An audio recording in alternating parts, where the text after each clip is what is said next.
کہتے ہیں انسان جب خوف میں جیتا ہے تو اپنی سب سے قیمتی چیز بھی قربان کرنے پر تیار ہو جاتا ہے۔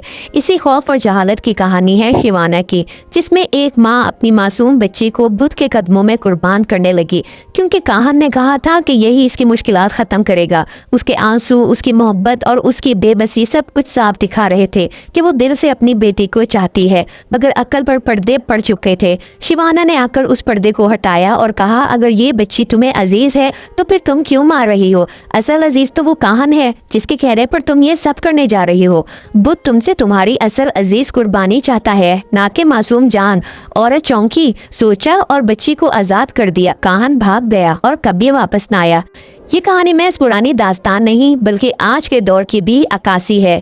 آج بھی عوام اپنے خون پسینے، اپنے بچوں کے خواب، اپنا سکون ان حکمرانوں اور طاقتوروں کے قدموں میں قربان کر دیتے ہیں جو حقیقت میں کاہن کی ہی نئی شکل ہے۔ کبھی مذہب کے نام پر، کبھی سیاست کے نام پر اور کبھی خوشحالی کے جھوٹے وعدوں پر۔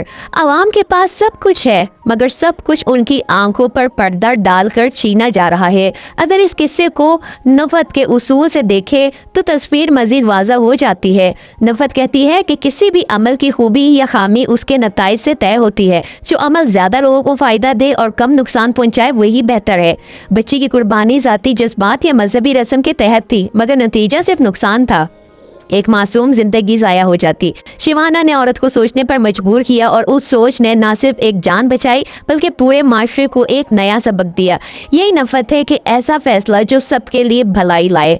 آج کے حالات میں بھی یہی اصول لاگو ہوتا ہے کہ حکمران جب فیصلے کرتے ہیں تو ان کے نتائج اگر صرف چند افراد کے فائدے کے لیے ہو اور عوامی نقصان زیادہ ہو تو یہ نفعت کے مطابق غلط ہے۔ اس لیے دنیا کے مختلف ممالک میں عوام احتجاج کر رہے ہیں، آواز بلند کر رہے ہیں، کیونکہ وہ دیکھ رہے ہیں کہ اجتماعی فائدہ پیچھے اور ذاتی مفاد آگے رکھا جا رہا ہے۔